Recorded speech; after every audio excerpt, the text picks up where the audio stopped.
Good morning! Dito nga tayo natulog sa bahay nila mama. Paminsan-minsan nga lang kami kung matulog na dito sa bahay nila mama. Birthday nga kasi niya ngayon pero wala siya dahil nagtinda sa palengke. Araw nga kasi ng palengke ngayon. Pero kahapon na nga siya naghanda at pinakain na nga lang niya yung mga kasama niyang nagzuzumba.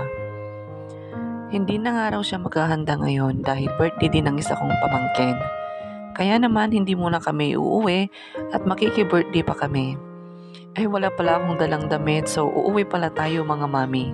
Kakagising ko nga lang at tignan nyo naman yung itsura ko dyan mga mami. Pero hayaan ko na nga dahil ganyan na talaga at wala na akong magagawa. Nagmumuni-muni nga muna ako bago ako bumangon. 6:00 pa nga lang sa oras na ito at tulog pa nga lahat sila. Pwera na lang kaming tatlo ng mga anak ko. Nasanay na siguro kasi kami maaga na nagigising. At bumangon na nga ako agad at magpapainit nga tayo ng tubig. As usual mga mami, hindi makukompletong aking umaga pag walang kape. Itatry nga natin itong iCure Coffee. Ito pala ang kape ng ate ko. 32 in 1 na pala siya. Grabe sa 32 in 1. Meron din pala siyang glutathione, collagen, and gotu kola.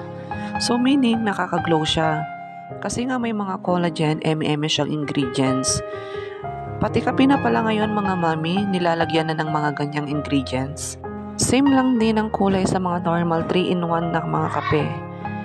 Lalabas na nga tayo mga mami at dito tayo magkakape. Ang ganda na naman ng panahon ngayon mga mami. Lumabas nga ako dahil nagagandahan na naman ako. Nakakamiss din kasi dito sa bahay nila mama. At paggigising ka sa umaga, pupunta ako sa kabila at magmamarites. Pero dahil umaumbon ngayon, dito na nga lang ako sa bahay nagkape. Tabi nga kami ng kalsada, kaya naman may mga dumadaan-daan na mga motor. Napakaganda nga dito sa amin dahil kitang-kita mo rin ang bundok mga mami. At ang gaganda rin ng mga bahay dito. Minsan nga may nagsabi sa akin na parang subdivision na daw dito. Kasi nga pagpasok mo pa lang sa amin, may makikita ka ng napakagandang bahay at napakalaki. At sunod-sunod yan hanggang dito sa barangay hall namin mga mami. Ito naman ang bahay ng kuya ko at tabi nga lang din itong bahay nila mama. Tabi pala kami ng kalsada mga mami at malapit nga lang din dito sa basketball court.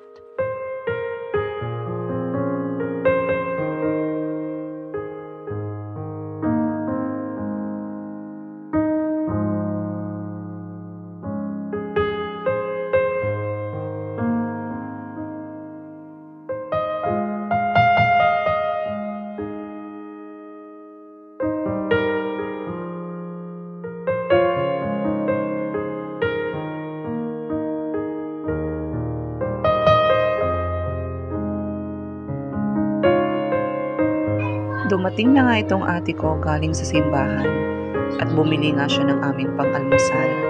Kaya naman, tara mga mami at linisan at lutuin na natin to.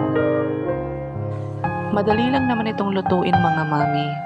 Kaya naman nang nakaluto na ako, tinawag ko na nga rin itong kapatid ko. Talagang kinising ko talaga si Bunso para magsalo-salo din kami. Kasi nga paminsan-minsan lang kami pumupunta dito. Kaya naman, hindi pwedeng hindi kami kakain ng sabay-sabay. Napakasarap nga pag ganito mga mami. Talagang kaming magkakapatid ay close sa isa't isa. Maikwento ko nga mga mami, nung nabuntis si mama kay Bunso. Hindi ko nga noon matanggap na buntis si mama. Dahil nga 16 years na ako or 16 years old na ako noon. Tapos gusto ko ako lang yung bunso noon. Ayoko na nga na may kapatid pa. Yung tipong nasabi ko pa noon na ipalaglag na lang. O 'di ba, ang sama ko. Pinagalitan nga ako noon ng lola ko, mga mami. Hanggang sa wala na kaming nagawa dahil nandyan na. At nung pinanganak nga yan, mga mami, 2 weeks lang ata o 1 buwan bago nanganak si mama, ay ako na ang nag-alaga. Nagtitinda kasi si mama sa bayan, kailangan nga niyang magtinda para may kakainin at panggatas din si Bunso. Ako na nga ang nagpapaligo, nagbibihis at nagpapatulog. Kaya naman, salamat Lord at dumating si Bunso sa amin. Fast forward nga mga mami. Nakauwi at nakabalik na pala ako dito. Nandito nga pala ako sa bahay ng pinsan ko. Naabutan ko nga nag-aasikaso na siya. Kaya naman tinulungan ko na nga para mapadali ang mga gawain. Etong katabi ko palang batang to ang may birthday ngayon. Tumutulong nga siya dyan mga mami.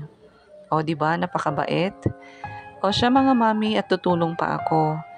Pero bago nga yan mga mami, nakita ko nga itong bayabas. Kaya tinignan ko at may nakita nga akong hinog, kaya kinuha ko na. Thank you for watching!